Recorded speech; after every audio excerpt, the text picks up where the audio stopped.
ഹരേ കൃഷ്ണ. എല്ലാവർക്കും മാധവത്തിലേക്ക് സ്വാഗതം. ഏകാദശിയാണ് വരാൻ പോകുന്നത്. പാണ്ഡവ നിർജ്ജല ഏകാദശി.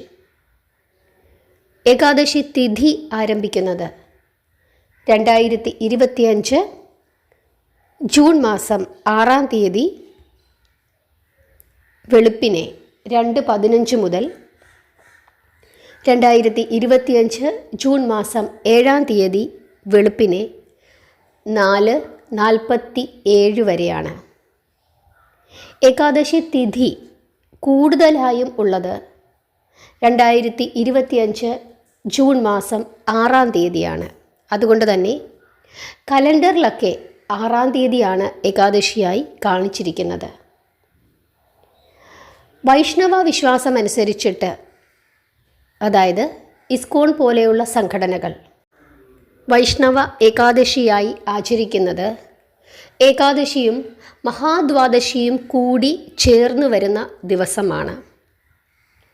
അതുകൊണ്ട് തന്നെ വൈഷ്ണവ വിശ്വാസമനുസരിച്ചിട്ട് ഏകാദശിയായി ആചരിക്കുന്നത് 2025 ജൂൺ മാസം 7-ാം തീയതി ശനിയാഴ്ച. നിങ്ങൾക്ക് എങ്ങനെയാണോ ഏകാദശി എടുക്കാൻ താല്പര്യമുള്ളത് ആ രീതിയിൽ ഏകാദശി എടുക്കുക. ജൂൺ മാസം 6-ാം തീയതിയാണ് ഏകാദശി എടുക്കുന്നതെങ്കിൽ പാരണ വരുന്നത് 7-ാം തീയതി ഏകദേശം ഉച്ച സമയത്തോട് അടുപ്പിച്ചിട്ടാണ്. പല സ്ഥലങ്ങളിലും വ്യത്യാസമുണ്ട്, ഓരോ സ്ഥലങ്ങളിലും. പക്ഷേ വൈഷ്ണവ വിശ്വാസം അനുസരിച്ചിട്ടുള്ള ഏകാദശി 7-ാം തീയതി നിങ്ങൾ എടുക്കുകയാണെങ്കിൽ രാവിലെ തന്നെ, അതായത് 8-ാം തീയതി രാവിലെ തന്നെ പാരണ വീടുന്ന സമയമാണ് കൊടുത്തിരിക്കുന്നത്. എന്നെ സംബന്ധിച്ചിടത്തോളം എൻ്റെ അഭിപ്രായ പ്രകാരം 6-ാം തീയതിയും 7-ാം തീയതിയും ധാന്യഭക്ഷണങ്ങൾ എല്ലാം ഒഴിവാക്കിക്കൊണ്ട് ഇരുന്ന് 8-ാം തീയതി പാരണ വീടുന്നതാണ് ഏറ്റവും ഉത്തമം. കാരണം ഈ 2 ദിവസങ്ങളും വളരെ വളരെ വിശേഷപ്പെട്ട ദിവസങ്ങളാണ്. നിങ്ങൾക്ക് ഏകാദശിയുടെ മഹാത്മ്യം മനസ്സിലാകുമ്പോൾ, ഈ ഏകാദശിയുടെ മഹാത്മ്യം നിങ്ങൾ മനസ്സിലാക്കുമ്പോൾ ആ 2 ദിവസവും നമ്മൾ ശുദ്ധാഹാരത്തിൽ ഇരിക്കേണ്ടുന്നതിൻ്റെ ആവശ്യകത നിങ്ങൾക്ക് മനസ്സിലാകും. വൈഷ്ണവ സമ്പ്രദായം അനുസരിച്ചിട്ടുള്ള ഏകാദശി 2025 ജൂൺ മാസം 7-ാം തീയതി ശനിയാഴ്ച. ആ ഏകാദശിയുടെ പേര് പാണ്ഡവ നിർജ്ജല ഏകാദശി. ഏകാദശി ദിവസം നമ്മൾ വ്രതകഥ കേൾക്കണം. ഏകാദശി പാരണാ സമയത്തും വ്രതകഥ കേട്ടു പ്രാർത്ഥിക്കുന്നതോ പറഞ്ഞു പ്രാർത്ഥിക്കുന്നതോ വളരെ വളരെ ശ്രേയസ്കരമാണ്. ആദ്യം തന്നെ നമുക്ക് ഈ ഏകാദശിയുടെ പ്രത്യേകതയും വ്രതകഥയും നോക്കാം. അത് മനസ്സിലാക്കിയിട്ട് മുമ്പോട്ട് പോകുമ്പോൾ ഈ 2 ദിവസവും എന്തിനാണ് നമ്മൾ ശുദ്ധാഹാരത്തിൽ ഇരിക്കുന്നത് എന്ന് നിങ്ങൾക്ക് മനസ്സിലാകും. ഒരിക്കൽ യുധിഷ്ഠിരനും ഭീമസേനനും കൂടി വ്യാസമഹർഷിയോട് ഏകാദശിയെപ്പറ്റി ചോദിക്കുന്നു. ആ സമയത്ത് അവരുടെ മുതുമുത്തച്ഛനാണ് വ്യാസഭഗവാൻ. തൻ്റെ മുതുമുത്തച്ഛനോട് യുധിഷ്ഠിരനും അനുജനായ ഭീമനും കൂടി ഏകാദശി വ്രതത്തിൻ്റെ മഹാത്മ്യത്തെപ്പറ്റി പറഞ്ഞു കൊടുക്കാനായിട്ട് പറയുന്നു. അപ്പോൾ വ്യാസഭഗവാൻ അവരോട് പറയുകയാണ്, ഏകാദശി വ്രതം ഏതൊരുവനാണോ വിദ്യാം വണ്ണം എടുക്കുന്നത് അവൻ സകല പാപങ്ങളിൽ നിന്നും മോചിതനായി ഭഗവാന്റെ തൃപ്പാദങ്ങളിൽ അഭയം നേടും എന്ന് പറയുന്നു.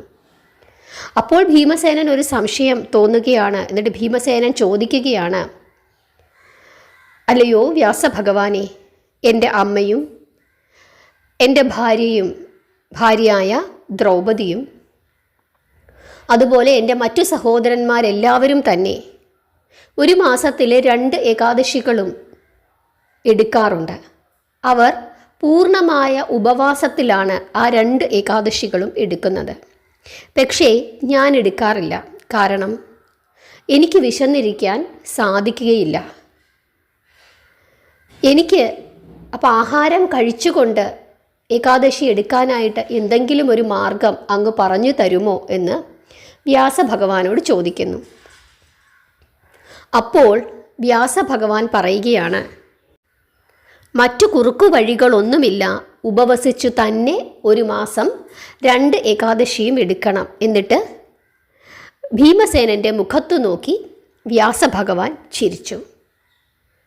അപ്പോൾ വ്യാസഭഗവാനോട് വീണ്ടും ഭീമസേനൻ പറയുകയാണ്, എനിക്കതിന് സാധിക്കുകയില്ല, അങ്ങേക്കറിയാമല്ലോ, എൻ്റെ വയറ്റിൽ ഒരു വലിയ തീയുണ്ട്. ആ തീയെ എനിക്ക് ശമിപ്പിക്കണം. ആഹാരം കഴിക്കാതെ എനിക്ക് ഒരു നിമിഷം പോലും ഇരിക്കാൻ സാധിക്കുകയില്ല. ഒരു നേരം പോലും ഭക്ഷണം കഴിച്ചിരിക്കാൻ എനിക്ക് സാധിക്കുകയില്ല. അപ്പം ഞാൻ എന്ത് ചെയ്യും എന്ന് ചോദിക്കുന്നു. കുറുക്കു വഴിയൊന്നുമില്ല, കൃത്യമായ വിധി അനുസരിച്ചിട്ട് 1 മാസത്തിൽ 2 ഏകാദശിയും എടുക്കണം. അതുമാത്രമേ ഉള്ളൂ പോം വഴി എന്ന് വ്യാസഭഗവാൻ വീണ്ടും ഭീമസേനനോട് പറയുന്നു. ഭീമസേനൻ ആകെ സങ്കടമായി. എന്തു ചെയ്യും? ഭക്ഷണം കഴിക്കാതെ ഇരിക്കാൻ ഭീമസേനനെ കൊണ്ട് ചിന്തിക്കാൻ പോലും സാധിക്കുകയില്ല. അതും മാസത്തിൽ 2 ദിവസം. ഒരിക്കലും പറ്റില്ല. വീണ്ടും ചിന്തിക്കാൻ തുടങ്ങി, തനിക്ക് മാത്രം മോക്ഷം ലഭിക്കുകയില്ലേ? തൻ്റെ അമ്മയ്ക്കും ഭാര്യയ്ക്കും മറ്റു സഹോദരന്മാർക്കുമൊക്കെ മോക്ഷം ലഭിക്കും, എനിക്ക് മാത്രം ലഭിക്കുകയില്ല. ഞാൻ എന്തു ചെയ്യും? ഞാൻ എങ്ങനെ ഭഗവാനെ പ്രാർത്ഥിക്കും? എനിക്ക് എങ്ങനെ ഏകാദശി എടുക്കാൻ സാധിക്കും? ഇങ്ങനെ വായുപുത്രനായ ഭീമസേനൻ ആലോചിക്കുകയാണ്. വലിയ വിഷമമായി. വീണ്ടും വ്യാസഭഗവാനോട് എന്തെങ്കിലും ഒരു മാർഗം, നമ്മൾ അങ്ങനെയാണല്ലോ ഇല്ലേ, നമുക്ക് ഇങ്ങനെ ചോദിച്ചുകൊണ്ടിരിക്കും, മറ്റെന്തെങ്കിലും ഒരു മാർഗമുണ്ടോ എന്ന് ചോദിച്ചു. അപ്പോൾ വ്യാസഭഗവാൻ ഒരു കാര്യം പറഞ്ഞു, ശ്രദ്ധിച്ചു കേട്ടുകൊള്ളുക. അല്ലയോ വായുപുത്ര, ജ്യേഷ്ഠമാസത്തിലെ ശുക്ലപക്ഷ ഏകാദശി, ആ ഏകാദശി വളരെ വിശേഷപ്പെട്ട ഏകാദശിയാണ്. ആ ഏകാദശി ദിവസം നീ ഉപവസിക്കുക. ആ ഏകാദശി ദിവസം നീ ഉപവസിച്ചാൽ മറ്റു ഏകാദശികളിൽ ഉപവസിച്ചില്ലെങ്കിലും കുഴപ്പമില്ല.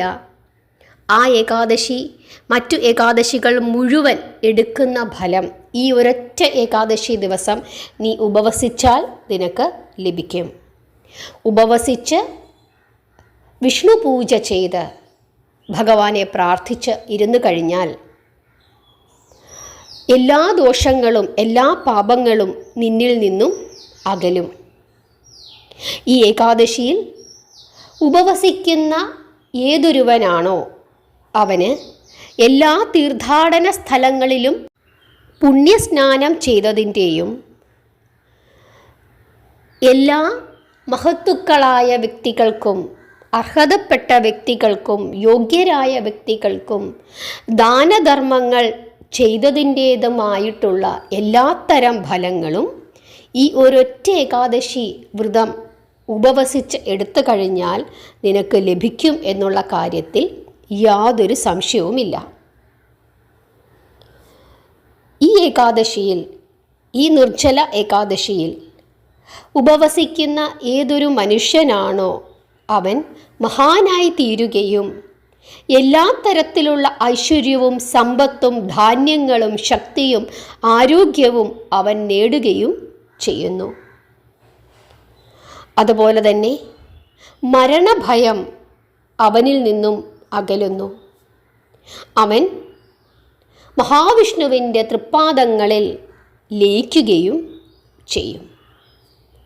അവൻ്റെ മരണശേഷം അവൻ്റെ സ്ഥാനം വൈകുണ്ഠത്തിലായിരിക്കും. അത്രത്തോളം ശുഭകരമായ, അത്രത്തോളം ഫലസിദ്ധിയുള്ള ഒരു ഏകാദശിയാണ് ഈ ജ്യേഷ്ഠമാസത്തിലെ ശുക്ലപക്ഷ ഏകാദശി. ഇങ്ങനെ വിശദീകരിച്ചു കൊടുക്കുന്നു വ്യാസഭഗവാൻ ഭീമസേനന്. ജ്യേഷ്ഠമാസത്തിലെ ശുക്ലപക്ഷ ഏകാദശി അതെടുത്തു കഴിഞ്ഞാൽ ലഭിക്കുന്നതിൻ്റെ ഗുണങ്ങളെപ്പറ്റി മറ്റു പാണ്ഡവർക്ക് മനസ്സിലാവുകയും അവരുടെ മുത്തച്ഛൻ വ്യാസദേവൻ അവരുടെ സഹോദരനായ ഭീമസേനന് വിശദീകരിച്ചു കൊടുത്തതുപോലെ ആ ഏകാദശി വ്രതം അനുഷ്ഠിക്കുവാൻ അവരെല്ലാവരും തീരുമാനിക്കുകയും ചെയ്തു.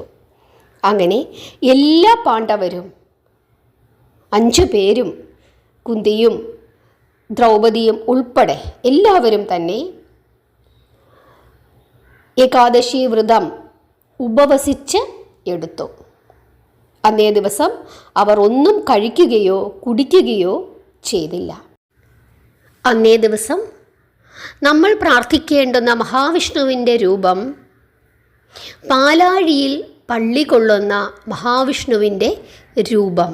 ആ രൂപത്തിലാണ് അന്നേ ദിവസം നമ്മൾ ഈശ്വരനെ പ്രാർത്ഥിക്കേണ്ടുന്നത്. ഏകാദശിയൊക്കെ എടുത്തു. പിറ്റേ ദിവസം ശരിയായ സമയത്ത് പാരണ വീടിയതിനു ശേഷം ജലം, മധുര പലഹാരങ്ങൾ എന്നിവ ദാനം ചെയ്യുന്നത് വളരെ വളരെ ഉത്തമമാണ് എന്ന് പറയുന്നു. ഏതൊരുവനാണോ അങ്ങനെ ചെയ്യുന്നത് അവന് മഹാവിഷ്ണുവിൻ്റെ പ്രീതി ലഭിക്കുന്നു എന്നും ജനന മരണ ചക്രങ്ങളിൽ നിന്നും മോചനം ലഭിക്കുന്നു എന്നും വ്യാസഭഗവാൻ ഭീമസേനന് ഉപദേശിച്ചു കൊടുക്കുന്നു. വ്യാസഭഗവാന്റെ ഉപദേശമനുസരിച്ച് പാണ്ഡവരെല്ലാവരും തന്നെ നിർജ്ജല ഏകാദശി വ്രതം അനുഷ്ഠിച്ചു. അതുകൊണ്ട് തന്നെ ഈ ഏകാദശിക്ക് പാണ്ഡവ നിർജ്ജല ഏകാദശി എന്നൊരു പേരുണ്ട്. മറ്റൊരു പേരുണ്ട് ഭീമസേനി ഏകാദശി. ഇപ്പോൾ നിങ്ങൾക്ക് മനസ്സിലായി കാണും ഈ ഏകാദശിയുടെ വിശേഷം എന്താണ് ഈ ഏകാദശിയുടെ പ്രത്യേകത എന്ന്. ഇനി നിങ്ങൾ ആലോചിച്ച് തീരുമാനിക്കുക എങ്ങനെ വ്രതമെടുക്കണം എന്നുള്ളത്. ഉപവസിക്കാൻ സാധിക്കുന്നുണ്ടെങ്കിൽ ഉപവസിക്കുക. അതല്ല ജലം മാത്രം കുടിച്ചുകൊണ്ടിരിക്കണം എന്നുണ്ടെങ്കിൽ ഭഗവാനോട് പറയുക, ഇതൊക്കെയാണ് ഭഗവാനെ എൻ്റെ സാഹചര്യം. ഭഗവാനോട് പറഞ്ഞിട്ട് അതനുസരിച്ചിട്ട് ചെയ്യുക. പഴങ്ങൾ ഭക്ഷിച്ചു കൊണ്ടിരിക്കണമെങ്കിൽ അങ്ങനെ ചെയ്യുക. പഴയ കാലമല്ലല്ലോ ഇന്നത്തെ കാലം. ധാരാളം അസുഖങ്ങൾ നമുക്കുണ്ട്. മരുന്ന് കഴിക്കണം. ആഹാരം കഴിച്ചതിന് ശേഷവും മുമ്പും മരുന്നുകളുണ്ട്. ഇന്ന് സ്ത്രീകളെല്ലാവരും തന്നെ ജോലിക്ക് പോകുന്നവരാണ്. പണ്ട് വ്യാസഭഗവാൻ പറഞ്ഞ കാലഘട്ടത്തിലെ സാഹചര്യമല്ല ഇന്ന്. അതുകൊണ്ട് തന്നെ കാലങ്ങൾക്ക് അനുസരിച്ചിട്ടുള്ള പരിഷ്കരണം എല്ലാ കാര്യങ്ങൾക്കും ഉണ്ടാകണം. വിശ്വാസങ്ങൾ നല്ലതാണ്, അന്ധവിശ്വാസങ്ങൾ പാടില്ല. ഭഗവാൻ നമ്മളോട് എപ്പോഴും പറഞ്ഞു തന്നിരിക്കുന്നത് ഭക്തിക്കാണ് പ്രാധാന്യം, സ്നേഹത്തിനാണ് പ്രാധാന്യം. ഭഗവാൻ അറിയാം നമ്മുടെ ഓരോരുത്തരുടെയും സാഹചര്യങ്ങൾ. നമ്മൾ ഒരു നേരം ആഹാരം കഴിച്ചിട്ട് വ്രതമെടുത്താലും ഈശ്വരൻ അതറിയാം. കാരണം ഏതൊരു പ്രതികൂല സാഹചര്യത്തിലും ആ ഭക്ത എന്നെ എത്രമാത്രം സ്നേഹിക്കുന്നുണ്ട് എന്നുള്ളതാണ് ഭഗവാൻ നോക്കുന്നത്. സാഹചര്യങ്ങൾ പ്രതികൂലമായിരിക്കാം. ആ പ്രതികൂല സാഹചര്യങ്ങളിലും നമ്മൾ ഏകാദശി വ്രതം എടുക്കണം എന്നതാണ് എൻ്റെ ഒരു അഭിപ്രായം. അല്ലാതെ എല്ലാ സാഹചര്യങ്ങളും ഒത്തുവന്നിട്ട് വ്രതം എടുക്കാം എന്ന് തീരുമാനിച്ചാൽ ഈ ജന്മത്ത് നമുക്കതെടുക്കാൻ സാധിക്കുകയില്ല. കാരണം പ്രശ്നങ്ങൾ ഒന്നിനുമേലെ ഒന്നായി നമ്മുടെ അടുത്തേക്ക് വന്നുകൊണ്ടേയിരിക്കും. നാമജപത്തിനാണ് പ്രാധാന്യം കൂടുതൽ നൽകേണ്ടത്. എന്തുതന്നെയായാലും ധാന്യഭക്ഷണങ്ങൾ അത് പൂർണ്ണമായും ഒഴിവാക്കുക. അരി, ഗോതമ്പ്, റാഗി, തിന, ഓട്സ്, റവ ഇങ്ങനെയുള്ള ധാന്യഭക്ഷണങ്ങൾ പൂർണ്ണമായും ഒഴിവാക്കുക. പഴവർഗ്ഗങ്ങൾ കഴിക്കാം, പാലും പാലുൽപ്പന്നങ്ങളും കഴിക്കാം, ചൗവരി കഴിക്കാം, പച്ചക്കറികൾ കഴിക്കാം, മണ്ണിനടിയിൽ വളരുന്ന കിഴങ്ങുകൾ കഴിക്കാം, നിലക്കടല, കപ്പലണ്ടി അത് കഴിക്കാം. ഇങ്ങനെയുള്ള കാര്യങ്ങളൊക്കെ നമ്മുടെ ആരോഗ്യസ്ഥിതിക്കനുസരിച്ചിട്ട് കഴിക്കുക. ഇനി ഉപവസിക്കാൻ സാധിക്കുന്നവർ ഒരു ദിവസം 7-ാം തീയതി എങ്കിലും ഉപവസിക്കാൻ പറ്റുമോ എന്ന് നോക്കുക. ഗ്യാസൊക്കെ കയറും, പ്രശ്നമുണ്ട്, അങ്ങനെയുള്ളവർ ചെയ്യരുത്. കാരണം പഴയ കാലഘട്ടമല്ല ഇന്ന്. നാമജപത്തിന് കൂടുതൽ പ്രാധാന്യം കൊടുക്കുക. അപ്പം ഇതാണ് ഏകാദശി സംബന്ധമായ വ്രതകഥ, ആ വ്രതത്തിൻ്റെ മഹാത്മ്യം. ഇനി നമുക്ക് പാരണാസമയം പറയാം. കേരളത്തിൽ 7-ാം തീയതി പാണ്ഡവ, നിർജ്ജല ഏകാദശി, വൈഷ്ണവ ഏകാദശി. 8-ാം തീയതിയിലെ പാരണ സമയങ്ങളാണ് ഇനി പറയുന്നത്. കേരളത്തിൽ രാവിലെ 6:03 മുതൽ 7:17 വരെ, തമിഴ്നാട് 5:42 മുതൽ 7:17 വരെ, ബാംഗ്ലൂർ കർണാടക 5:53 മുതൽ 7:17 വരെ, ഒറീസ 5:06 മുതൽ 7:17 വരെ, ഗോവ 6:03 മുതൽ 7:17 വരെ, മഹാരാഷ്ട്ര 6 മണി മുതൽ 7:17 വരെ, മധ്യപ്രദേശ് 5:34 മുതൽ 7:17 വരെ, ഗുജറാത്ത് 6:03 മുതൽ 7:17 വരെ, പഞ്ചാബ് 5:25 മുതൽ 7:17 വരെ, രാജസ്ഥാൻ 6:32 മുതൽ 7:17 വരെ, ഉത്തർപ്രദേശ് ലക്നൗ 5:12 മുതൽ 7:17 വരെ, ഛത്തീസ്ഗഡ് 5:17 മുതൽ 7:17 വരെ, ഹരിയാന 5:20 മുതൽ 7:17 വരെ, ഡൽഹി 6:23 മുതൽ 7:17 വരെ, കാശ്മീർ 5:22 മുതൽ 7:17 വരെ, ജാർഖണ്ഡ് 5:02 മുതൽ 7:17 വരെ, ആസാം 4:30 മുതൽ 7:17 വരെ, തെലുങ്കാന 5:41 മുതൽ 7:17 വരെ, ആൻഡമാൻ നിക്കോബാർ ഐലൻഡ്സ് 4:54 മുതൽ 7:17 വരെ, ആന്ധ്രാപ്രദേശ് 5:44 മുതൽ 7:17 വരെ, ദോഹ ഖത്തർ 4:43 മുതൽ 4:47 വരെ. വളരെ കുറച്ച് സമയമേ ഉള്ളൂ. ദോഹ ഖത്തർ ജൂൺ 8-ാം തീയതി 4:43 മുതൽ 4:47 വരെ വെളുപ്പിനെ. അബുദാബി 5:33 മുതൽ 5:47 വരെ, ബഹ്റൈൻ 4:45 മുതൽ 4:47 വരെ, ഷാർജ 5:27 മുതൽ 5:47 വരെ, ഒമാൻ 5:19 മുതൽ 5:47 വരെ. ഇനി സൗദി അറേബ്യയിൽ ഏകാദശി തിഥി അനുസരിച്ചിട്ട് 6-ാം തീയതിയാണ് ഏകാദശിയായി ആചരിക്കേണ്ടത്. അങ്ങനെ വരുമ്പോൾ 7-ാം തീയതിയാണ് പാരണ വീടേണ്ടത്. 7-ാം തീയതി രാവിലെ 8:55 മുതൽ 9:36 വരെ. കുവൈറ്റിലും അതുപോലെ തന്നെ 6-ാം തീയതി ഏകാദശി, 7-ാം തീയതി പാരണ, 8:55 മുതൽ 9:27 വരെ. അമേരിക്ക, അവിടെയും 6-ാം തീയതി ഏകാദശി, 7 പാരണ, 5:43 മുതൽ 10:39 വരെ. UK 7-ാം തീയതി പാരണ, 6-ാം തീയതി ഏകാദശി, 7-ാം തീയതി രാവിലെ 6:55 മുതൽ 10:15 വരെ. വാൻകോവർ 6-ാം തീയതി ഏകാദശി, 7 പാരണ, 5:08 മുതൽ 10:30 വരെ. കാനഡ 6-ാം തീയതി ഏകാദശി, 7 പാരണ, 5:15 മുതൽ 10:26 വരെ. സൗത്ത് ആഫ്രിക്ക 6 ഏകാദശി, 7 പാരണ, 7:55 മുതൽ 11:06 വരെ. ഏകാദശി 7-ാം തീയതി ഏകാദശിയായിട്ടും 8-ാം തീയതി പാരണ വീടേണ്ടുന്ന മറ്റു ചില സ്ഥലങ്ങളാണ് ബഹ്റിനിൽ 8-ാം തീയതി രാവിലെ 4:45 മുതൽ 4:47 വരെ. ഷാർജ 5:27 മുതൽ 5:47 വരെ, അതായത് 8-ാം തീയതി. ദോഹ ഖത്തറും അങ്ങനെ തന്നെ 4:43 മുതൽ 4:47 വരെ 8-ാം തീയതി. അബുദാബി 5:33 മുതൽ 5:47 വരെ.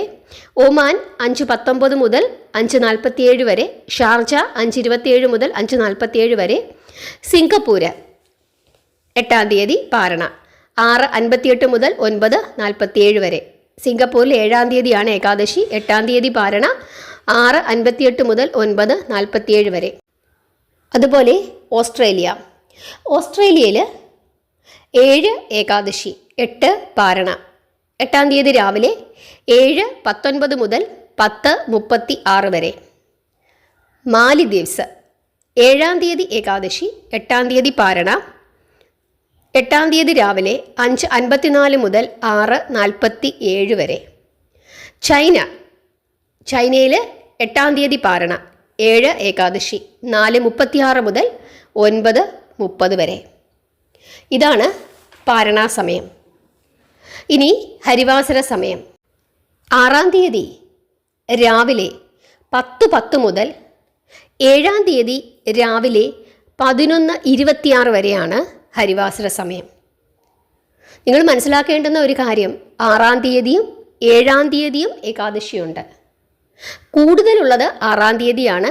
പക്ഷേ വൈഷ്ണവ വിശ്വാസം അനുസരിച്ചിട്ട് ഏകാദശിയും മഹാദ്വാദശിയും ചേർന്ന് വരുന്ന ദിവസമാണ് ഏകാദശിയായി എടുക്കുന്നത്. അതുകൊണ്ടാണ് 8-ാം തീയതിയിലെ പാരണ, അതായത് വൈഷ്ണവ ഏകാദശിയുടെ പാരണാസമയങ്ങൾ ഞാനിപ്പോൾ പറഞ്ഞത്. ഇനി നിങ്ങൾക്ക് ആർക്കെങ്കിലും 6-ാം തീയതി ഏകാദശി എടുത്തിട്ട് 7-ാം തീയതി പാരണ വീടണം, കേരളത്തിലുള്ളവരുടെ കാര്യമാണ് പറയുന്നത്, വിദേശ രാജ്യങ്ങളിൽ ചില സ്ഥലങ്ങളൊക്കെ വ്യത്യാസമുണ്ട്. അപ്പോൾ അങ്ങനെ നിങ്ങൾക്ക് അതിൻ്റെ തലേദിവസം എടുക്കണമെന്നുണ്ടെങ്കിൽ, പ്രത്യേകിച്ച് ഇന്ത്യയിലുള്ളവർക്ക്, ഭാരതത്തിലുള്ള ആളുകൾക്ക്, അവർക്ക് തലേദിവസം ഏകാദശി, അതായത് ഒരു ദിവസം മാത്രം 6-ാം തീയതി എടുത്തിട്ട് 7-ാം തീയതി പാരണ വീടണം എന്നുണ്ടെങ്കിൽ നിങ്ങൾ കമൻ്റ് ഇടൂ. പക്ഷേ മിക്കപ്പോഴും ഉച്ച സമയത്തായിരിക്കും പാരണ വീടുന്നത്. അത് പലപ്പോഴും അതൊരു ബുദ്ധിമുട്ടാകും. കാരണം ജോലിക്കൊക്കെ പോകുന്ന ആളുകൾക്ക് ഉച്ചയ്ക്ക് പാരണ വീടുക എന്ന് പറയുന്നത് ബുദ്ധിമുട്ടാകും. അതുകൊണ്ട് ഈ 2 ദിവസവും ശുദ്ധാഹാരത്തിൽ ഇരുന്നിട്ട് 8-ാം തീയതി പാരണ വീടുന്നതാണ് ഏറ്റവും ഉത്തമം. 2 ദിവസവും ഉപവസിക്കേണ്ട. ഏതെങ്കിലും ഒരു ദിവസം നിങ്ങൾക്ക് ഒന്ന് ഉപവസിച്ചിട്ട് അടുത്ത ദിവസം പഴങ്ങളും പച്ചക്കറികളും ഒക്കെ കഴിച്ചിരിക്കാം. അതല്ല, 2 ദിവസവും നിങ്ങൾക്ക് ധാന്യഭക്ഷണങ്ങൾ ഒഴിവാക്കിക്കൊണ്ട് ഏകാദശി ഭക്ഷണങ്ങൾ കഴിച്ചുകൊണ്ട് ഇരിക്കാം. നമ്മുടെ സാഹചര്യത്തിനും ആരോഗ്യസ്ഥിതിക്കും അനുസരിച്ചിട്ട് വ്രതമെടുക്കുക, നാമജപം കൂടുതലായി ചെയ്യുക, അതാണ് നമുക്ക് ചെയ്യാൻ സാധിക്കുന്നത്. നിങ്ങൾക്ക് സംശയങ്ങളൊക്കെ മാറി എന്ന് വിശ്വസിക്കുന്നു. ഏകാദശിയുടെ പ്രാധാന്യത്തെപ്പറ്റി മനസ്സിലായി എന്ന് വിശ്വസിക്കുന്നു. ഭഗവാനോട് അടുക്കുവാൻ ഏറ്റവും ഉത്തമമായ ഒരു വ്രതമാണ് ഏകാദശി. വ്രതങ്ങളിൽ വെച്ച് ഏറ്റവും ഉത്തമം ഏകാദശിയാണ്. ഓരോ ഹൈന്ദവനും ഏകാദശി നിർബന്ധമായും എടുക്കണം. നിങ്ങൾക്ക് ഇനി എന്തെങ്കിലും സംശയങ്ങളുണ്ടെങ്കിൽ കമൻ്റ് ഇട്ട് ചോദിച്ചു കൊള്ളുക. എനിക്കറിയാവുന്നതുപോലെയുള്ള മറുപടികൾ ഞാൻ നിങ്ങൾക്ക് തരാം. എല്ലാവരെയും ഭഗവാൻ അനുഗ്രഹിക്കട്ടെ. ഹരേ കൃഷ്ണ.